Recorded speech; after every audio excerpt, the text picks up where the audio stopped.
Aleluya, aleluya, aleluya, aleluya, aleluya, aleluya, aleluya.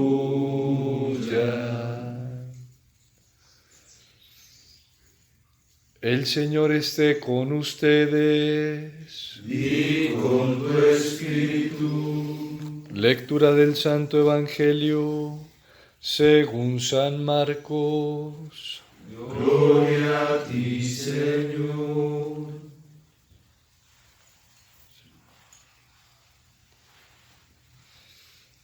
En aquel tiempo Jesús subió al monte, llamó a los que quiso y se fueron con él.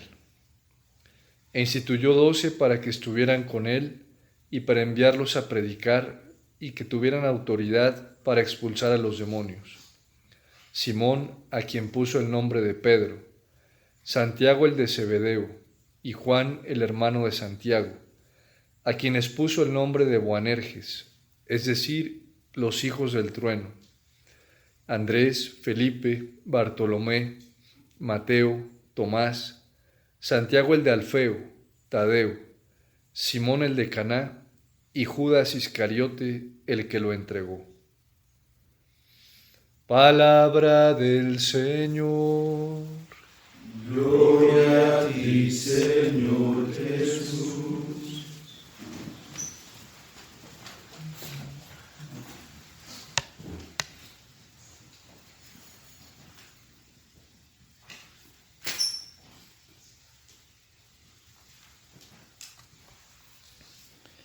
La petición que escuchamos hoy con el salmista, o que hicimos como iglesia, ahorita en la liturgia de la palabra, nos ayuda a comprender un poco mejor y a tratar de llegar a la experiencia del cumplimiento de la promesa que el Señor nos ha hecho.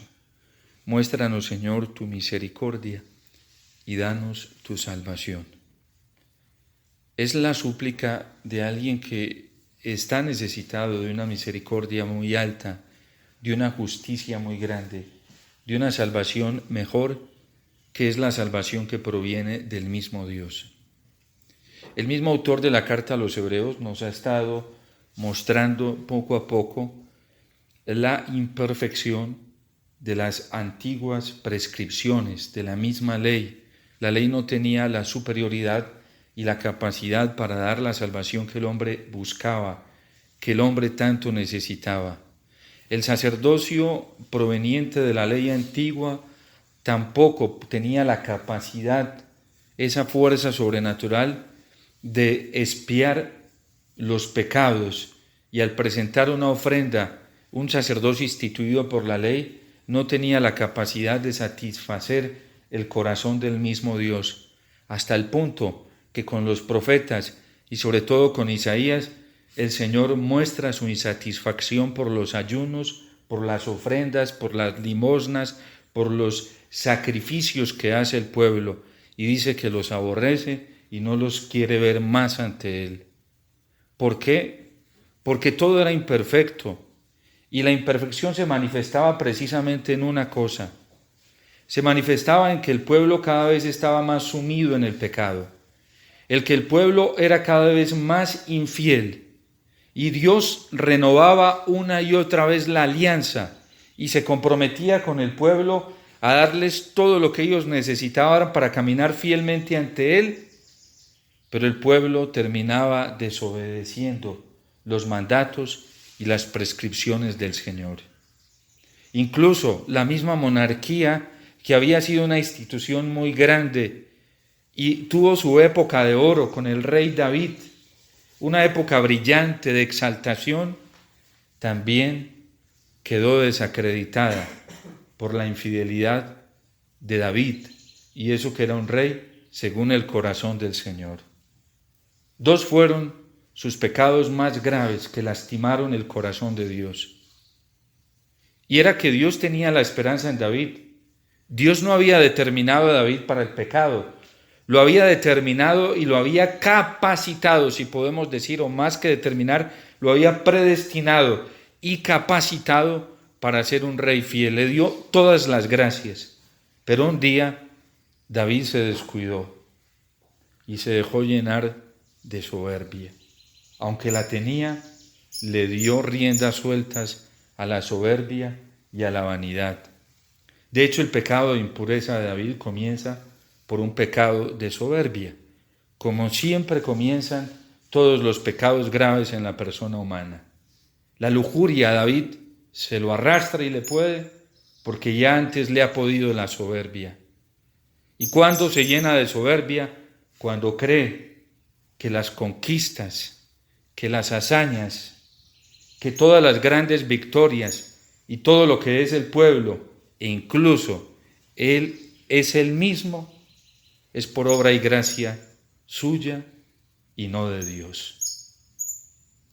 El censo que hace David hace prever cómo ese pecado era un pecado que iba en proceso en su corazón y que David no lo detuvo quizás a tiempo para liberar al pueblo de una desgracia tan alta. Después él se arrepiente, le pide misericordia a Dios y Dios lo salva en su infinita bondad y en su infinita misericordia, pero por el mal uso de un ministerio que no era suyo, de unos talentos que no eran suyos, y quizás porque el pueblo también tuvo culpa al llevar al rey a través de la adulación constante a este pecado, el pueblo no se salva de esas repercusiones. Siempre son los mismos ataques de fondo del diablo, del mal, no solamente contra la persona, sino contra el pueblo mismo. Y el pueblo termina cayendo en esto y las consecuencias son nefastas. La monarquía misma entra en crisis y a partir de ese pecado viene la división. Para un reino brillante, estupendo, para un reino que se presentaba ante las demás naciones y reinos como temeroso, porque llegaron las potencias, las grandes potencias y civilizaciones de aquel momento a temblar frente al poder que tenía Israel, frente a la manifestación sobrenatural que había en ellos. Le tenían temor y pavor las demás naciones.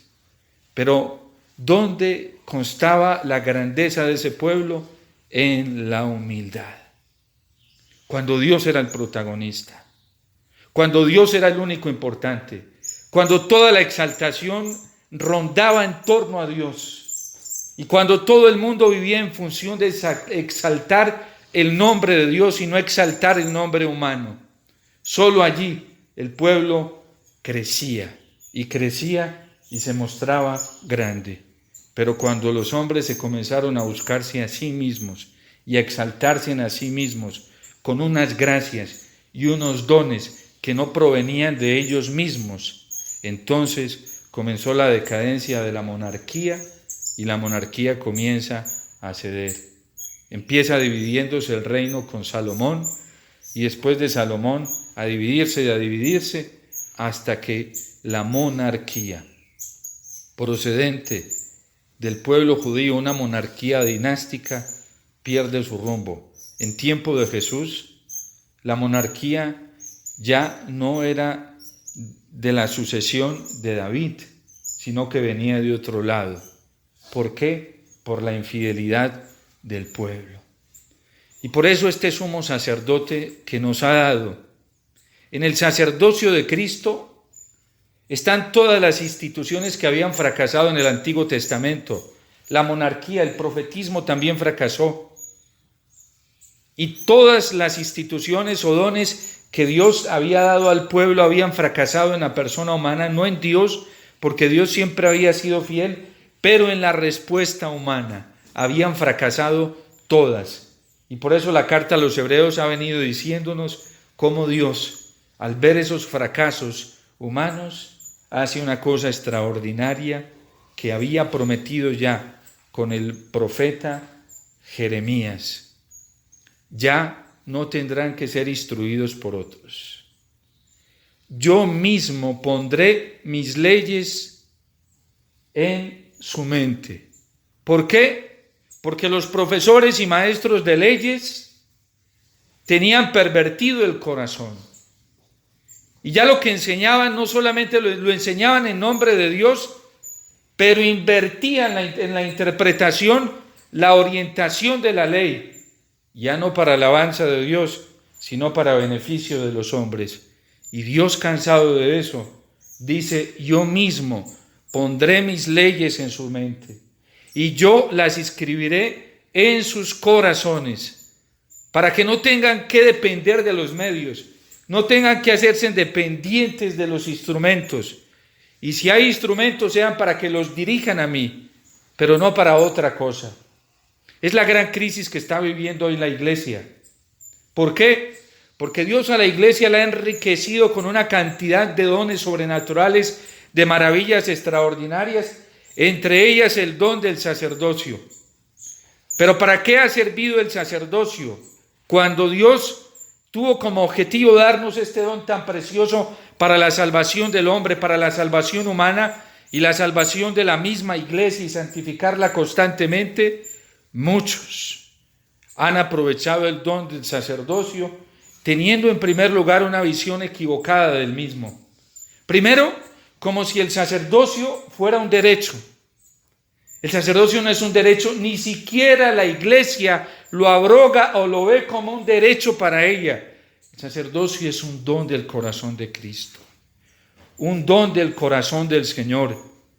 En segundo lugar, es un don que Dios no da para provecho personal, ni para que la iglesia se autorreferencie a través de ella, ni crezca su imagen como iglesia a través del sacerdocio.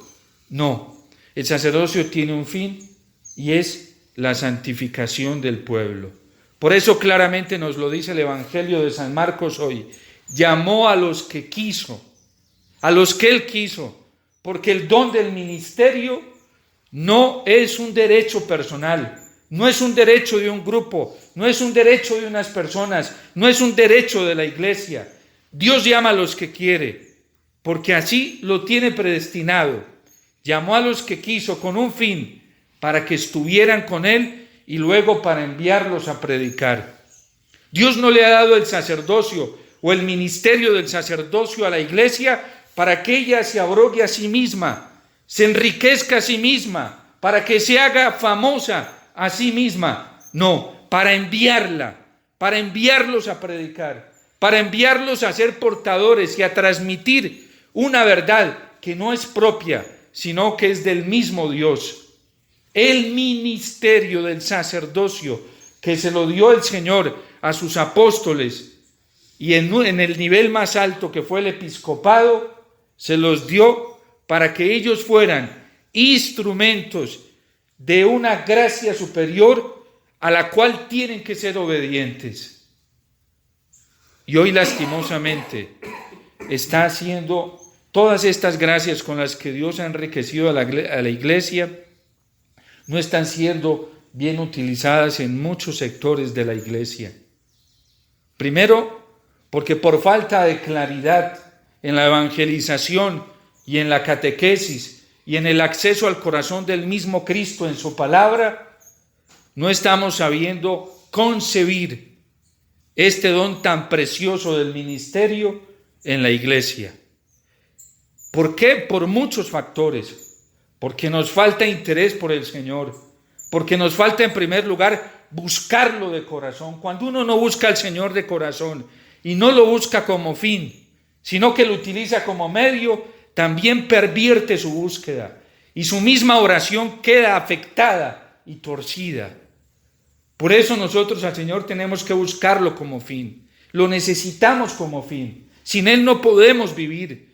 Él es nuestra vida. Él es nuestra paz, dirá San Pablo. Él es lo único que necesita nuestro corazón. Y hoy, en muchos sectores de la iglesia, no estamos haciendo una correcta búsqueda del corazón del Señor, de su palabra como nuestro único fin, como nuestro único sustento. Y hoy estamos viviendo las consecuencias de eso. Porque también a la hora de concebir este don tan precioso del ministerio, como nos lo presenta hoy San Marcos en el Evangelio, se está utilizando para cosas muy torcidas. El Papa Benedicto XVI decía en un Vía Crucis del año 2005 que estábamos viviendo una nueva forma de paganismo, más terrible que el primer paganismo al que se enfrentaron los apóstoles. Porque es un paganismo con Dios, y hasta en su nombre se peca, y hasta en el nombre de Dios se tolera el pecado, y hasta en el nombre del Señor se promueve el pecado aún dentro de la iglesia, y se acepta como una parte natural de la persona humana, como si la redención de Cristo no hubiera tenido sentido y no hubiera servido para nada. Quien tolera el pecado, quien se calla y guarda silencio frente al pecado, quien lo promueve, está diciendo que la redención de Cristo no ha servido para nada y que todo lo que Cristo hizo no tiene sentido. Diferente a lo que nos ha enseñado la Sagrada Escritura, diferente a lo que nos ha enseñado la tradición de la Iglesia, diferente a lo que nos ha enseñado el magisterio de la Iglesia, porque el pecado, dice San Pablo en la carta a los Corintios, ya fue vencido. Lo dice en la carta a los Romanos, en varias de sus cartas. El pecado ya fue vencido. A los Efesios se los dice, no vuelvan a su antigua condición. No lastimen al Espíritu Santo de Dios. No le hagan daño al corazón de Cristo. Guardar silencio frente al pecado. Tolerarlo. Promoverlo como parte de la condición humana. Es decir, que todo lo que Dios ha hecho, que todo lo que Dios ha realizado, no tiene sentido. Nosotros Dios no nos determinó para el pecado. Nunca estuvo en su plan, ni está en su plan. Y Cristo vino a salvarnos del pecado para que no siguiéramos en el pecado. Y nos prometió una gracia superior y suficiente para no seguir en el pecado. Quien vive en el pecado es porque él quiere y no porque Dios lo quiere. Quien vive en el pecado y se amaña en él es porque no quiere hacer la voluntad de Dios y no quiere seguir el plan de Dios y no quiere caminar por donde Dios le ha enseñado que camine, porque la gracia del Señor es suficiente para vencer. El Papa Francisco, precisamente en su primer documento, la exhortación que nos dio en su pontificado, nos decía que la gracia es superior a la debilidad humana. Padre, es que soy muy débil, todos somos débiles, yo el primero y el más débil de todos. Y como soy tan débil y mis fuerzas no alcanzan ni sirven para nada, yo no me voy a poner a matarme la vida luchando con mis propias fuerzas cuando sé que voy a fracasar inmediatamente. Busco la gracia que me ofrece el Señor, su fuerza que es superior y es suficiente para vencer. Cristo vive. Y está vivo en la iglesia, y está vivo en el sacramento de la Eucaristía, y está vivo en el sacramento del orden, y está vivo en el sacramento de la penitencia, y está vivo en todos los sacramentos. El problema es que nosotros no queremos aceptar las condiciones que la misericordia nos está ofreciendo para poder vencer, para poder salir victoriosos y quedar libres. Qué dolor tan grande hoy en la humanidad, cuando esta humanidad cada vez se está conformando a vivir más y más en el pecado. Qué dolor tan grande para el corazón del Señor y el corazón del Padre. Qué dolor tan grande para el Espíritu Santo, saber que dentro de la iglesia muchos estamos entrando en este conformismo del pecado y ya estamos despreciando la gracia del Señor. Y ya estamos diciendo con nuestras actitudes que Cristo no vence, que Cristo no impera, que hay que conformarnos a vivir así y que tenemos que sujetarnos a vivir así porque esa es la condición humana. Qué conformismo tan pesimista y tan poco cristiano, tan poco evangélico. Qué pavor. Esto produce hasta pavor, hasta miedo. Saber que hemos llegado a este nivel hoy dentro de la misma iglesia.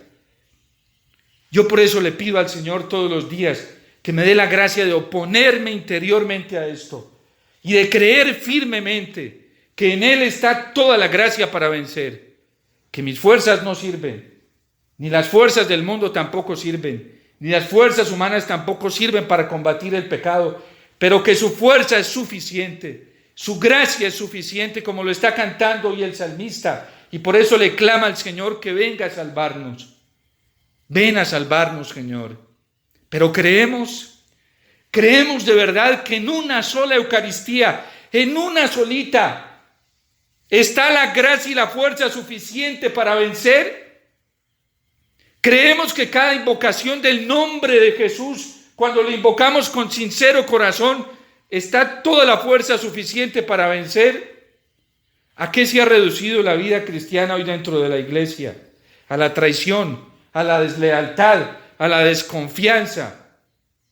La gente anda poniéndose escudos y mirando cómo se cuida. Síganse cuidando a sí mismos para que vean en qué van a caer. Síganse cuidando con sus propias fuerzas para que vean a dónde van a llegar. El fracaso total. Porque confiamos más en nuestras capacidades y en nuestras pericias que en las que nos ofrece el Señor. Y eso que el Señor vence desde el amor. Desde el amor. El amor de Dios ya triunfó.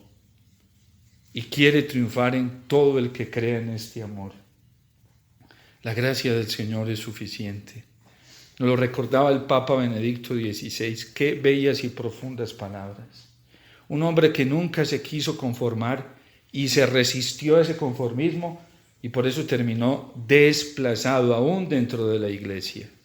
Rechazado por mismos jerarcas, sacerdotes, obispos, cardenales, teólogos, laicos, porque nunca quiso adecuarse a este conformismo del pecado. En su testamento nos decía que no tuviéramos miedo, que la fe siempre vencía y que él había visto en su camino teológico cómo todas esas ideologías se iban reduciendo y cayendo en el tiempo. Terminó desplazado, pero terminó solo con el más importante de todos. Se ganó el premio. No se dieron cuenta todos aquellos que lo despreciaron, que lo arrinconaron, todos aquellos que buscaron silenciarlo, callarlo, todos aquellos que se opusieron a él, resentidos, heridos, lastimados, y que hasta lo odiaron.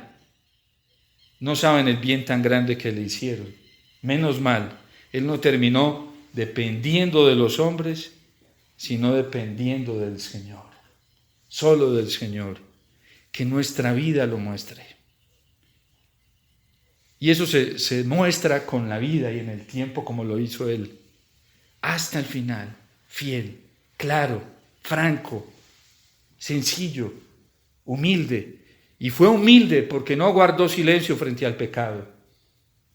Fue humilde porque cuando tuvo que denunciar el error lo denunció. Por eso fue humilde y grande. No porque se cayó. Él no fue de un silencio cómplice, jamás. Por eso terminó arrinconado como terminó arrinconado. Si su silencio hubiera sido cómplice, no hubiera sido un problema para nadie. No hubiera sido un problema, pero no fue. A veces lo intentan presentar por allá como callado, como arrinconado. Sí, ese no fue Benedicto XVI. Basta leer sus obras, basta leerlas para uno darse cuenta la claridad y la franqueza con la que expuso la verdad y denunció el error. Nunca cayó. De hecho, hoy se conservan volúmenes bastante amplios de todo lo que dijo, para que algunos digan que no dijo nada, que se arrinconó. Dijo mucho y ahí está escrito. Y lo que está escrito, escrito está. Y nunca se retractó. A pesar de que se le vinieron encima tanto dentro como fuera de la iglesia, nunca cayó. Y nunca utilizó un silencio cómplice con el error, con el pecado, con la mentira, con la falsedad. Supo vivir fielmente el don del ministerio que Dios le había dado para enviarlos a evangelizar. Y fue un auténtico evangelizador, un auténtico catequista que cuidó fielmente hasta el último momento las ovejas que el Señor le había confiado. Sí supo para qué era el ministerio sacerdotal. Y sí que lo supo vivir de una manera grandiosa al estilo del Señor, con las limitaciones que tuvo, como él mismo las reconoció, con paz y con sencillez, pero así vivió fielmente al Señor.